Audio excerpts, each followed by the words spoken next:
नमस्कार, मैं हूं हर्षिता और आप देख रहे हैं बेधड़क खबर। शेख हसीना के इस्तीफे के बाद भी बांग्लादेश में हिंसा और प्रदर्शन का दौर थम नहीं रहा है। प्रदर्शनकारी सरकारी नौकरी कोटा प्रणाली और अन्य नीतियों के खिलाफ नाराजगी व्यक्त कर रहे हैं। इसके चलते सरकार ने कर्फ्यू और इंटरनेट सेवाओं पर प्रतिबंध लगा दिया है, पर प्रदर्शनकारियों का गुस्सा अभी तक शांत नहीं हुआ है।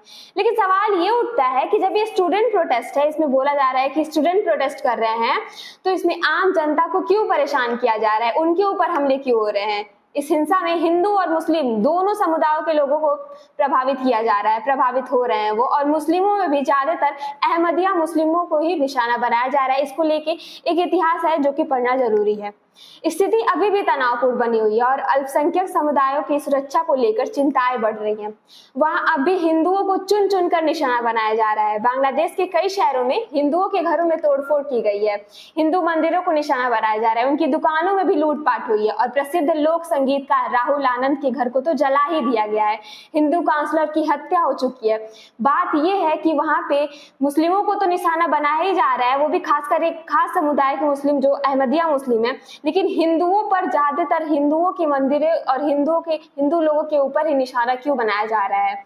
ये बात तो वहां पे हो रही हिंसा की हो गई। अब बात करते हैं जो भारत में लोग बैठे हुए हैं और बांग्लादेश में हो रहे हिंसा पर राजनीति कर रहे हैं और उल्टे सीधे बयान दे रहे हैं। इस पे अनेक लोग अपना अपना बयान दिए हैं। पहले बात करते हैं पूर्व विदेश मंत्री और कांग्रेस नेता सलमान खुर्शीद की। तो उन्होंने कहा है कि बांग्लादेश में हो रही हिंसा को लेकर उन्होंने भी विवादित बयान दिया और कहा है कि बांग्लादेश में जिस तरह की घटनाएं घटित हो रही हैं वैसी भारत में भी हो सकती है। और कांग्रेस नेता मणिशंकर अय्यर ने बुधवार को कहा है कि बांग्लादेश जैसी परिस्थितियां कुछ भारत में भी बननी शुरू हो गई हैं और लोगों के मन में चुनाव की निष्पक्षता को लेकर शक पैदा होने लगा है। इसलिए हमें पड़ोसी देश से सीख लेते हुए सावधान रहने की जरूरत है।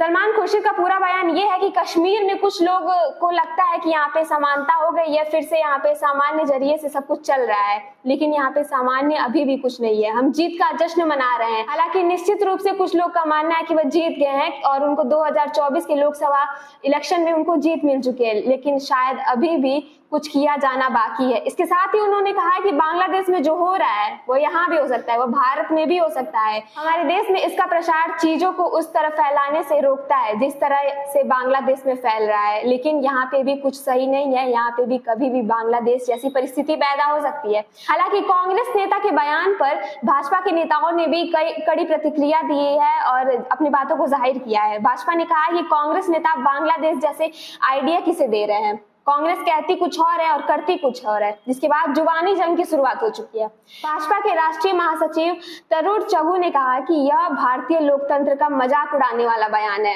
इंदिरा गांधी ने 1975 में तानाशाही की, उन्होंने इमरजेंसी लगाई थी, आपातकाल लगाया था, तब भी कांग्रेस के नेताओं के अंदर आपातकाल का भूत अभी भी घूम रहा है। उनकी आत्मा के अंदर अभी भी आपातकाल की आत्मा घूम रही है। बांग्लादेश में मंदिर तोड़ना, हिंदुओं को मारना, विपक्षी नेताओं को चुन चुन कर मारना, इस पर कांग्रेस के लोग तालियां क्यों बजा रहे हैं? किस लिए तालियां बजा रहे हैं? किस बात की खुशी मना रहे हैं? यह सोच ही दुर्भाग्यपूर्ण है। आपको बता दें कि इस पे भाजपा सांसद संबित पात्रा ने भी टिप्पणी की है और कहा है कि यह दिखता है कि कांग्रेस पार्टी की मानसिकता किस प्रकार है, उनकी सोच किस प्रकार की है।